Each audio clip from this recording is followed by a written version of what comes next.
Abacus Auction Sale 236 video file for lot 379. A very good collection of Australian colonies. They're the stamps illustrated in the catalogue. That penny Sydney View appears to be unused, but you'd need to get a certificate for it, and we haven't allowed a lot of value. I mean, if it's right, potentially $10,000 plus, which would take care of the estimate. That's probably a reprint. Some of them didn't have the word reprint added to them. Large tuppence Sydney Harbour, tuppence half length. Penny Courier with full outer frame lines. Nice threepence Sydney View with margins. And a very interesting, probably Adelaide Printing tuppence from South Australia. It's clearly a double, possibly even a triple print. A reasonable tuppence Hillman from WA. £100 CTO from Victoria. Very scarce postal usage of the sixpence Telegraph of Western Australia. And a nice CTO pound. We have another threepenny Sydney View with a certificate. It's got very close margins. No whip, it says. A few others. 78 of Port Macquarie from memory. Laureates. Condition a bit on the mixed side, but there's lots of nice stamps. This is a fivepence diadem. It's got the 5 watermark, but it's definitely a perforated stamp that has trimmed down, despite what the Americans thought. That similarly won't be right. That's a forgery. So this is why careful inspection of this sort of collection is necessary. You've got unused large diadems. That doesn't belong in that series, it's a later issue.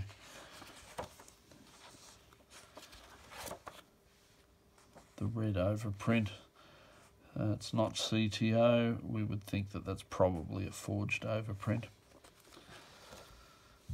The high values, £1 reprint, and these are from later issues. The reprinted OS 10 shillings and £1, both CTO. You know, even as reprints, they're worth $500–600 each. Mint 5 bob map. That OS in red is definitely wrong.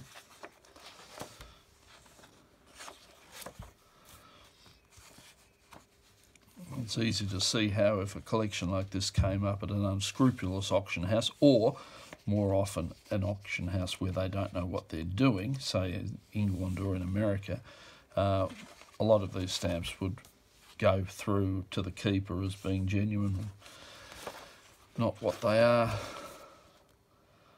Again, we'd say that those imperfs are probably trimmed perforated stamps.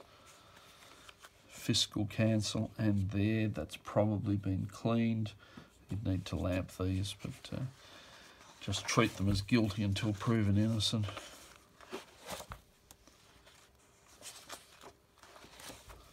The thing is, there are a lot of good stamps in the collection, and it's unfortunate that the number of bad stamps tend to detract from it, but you just have to be cautious.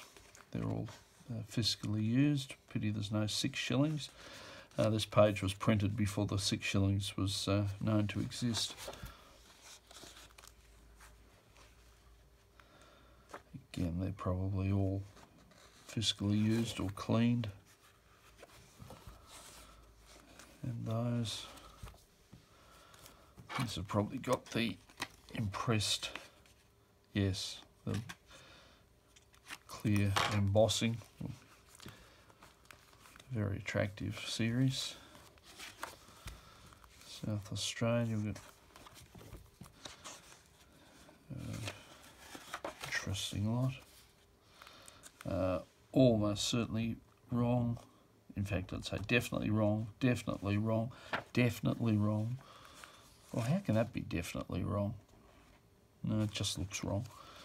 It's probably No, it has to be genuine because the unoverprinted stamp doesn't exist in that shade. Per favour, partially obliterated by lower large bar. Specimen omitted. That is not per favour, that is fraudulent. There's the stamp.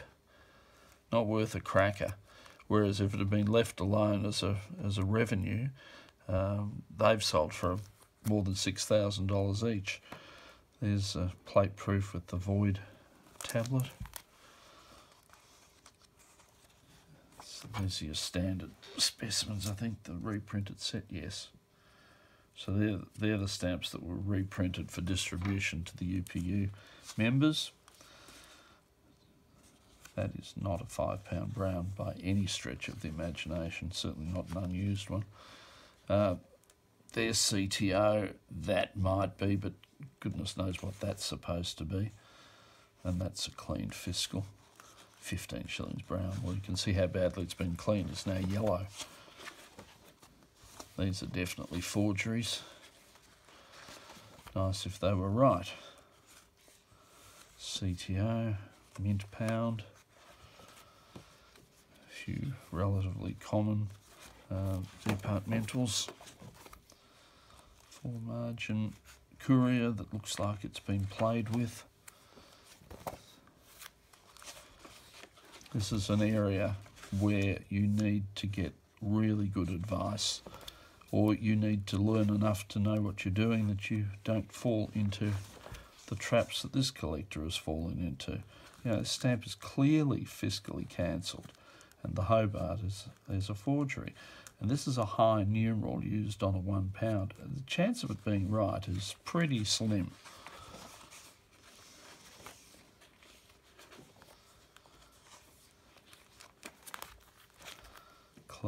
Cleaned.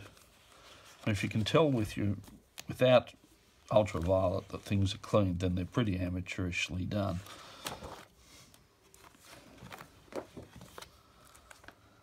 Forgery. And these, of course, are not hand printings. They're not anyway, and they're not.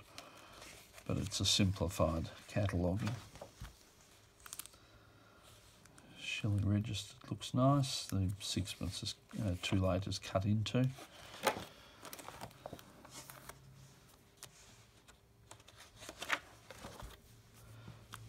numeral 57. Sixpence orange beaded oval, but it's trimmed all over the place, so it's barely a space filler. That's a forgery.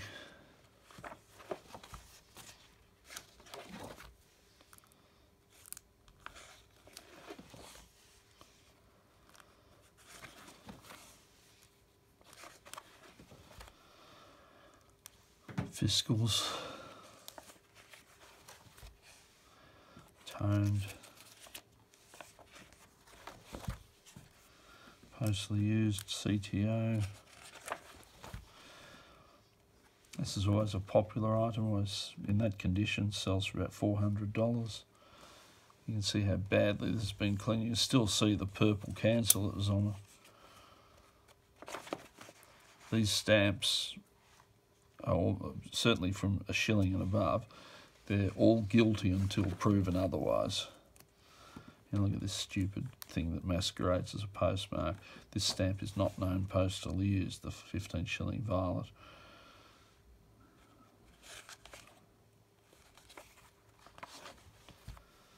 These are all fiscals. CTO on the £1.10. CTO £50. 25 is a bit washed out. CTO £10. Postage dues.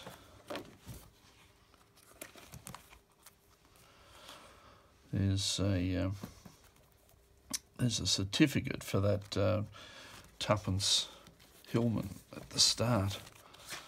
So a certificate saying that's unused. So that's a rare stamp, and certainly one of the best things in the collection. And yes, we do tend to accept BPA certificates as being right, although like everybody, they have been known to make mistakes. Simplified.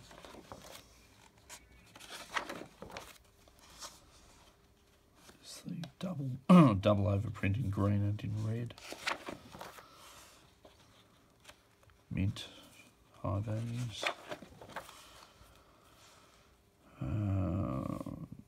They all look alright up to the sixpence. The tuppence is very scarce, mostly used.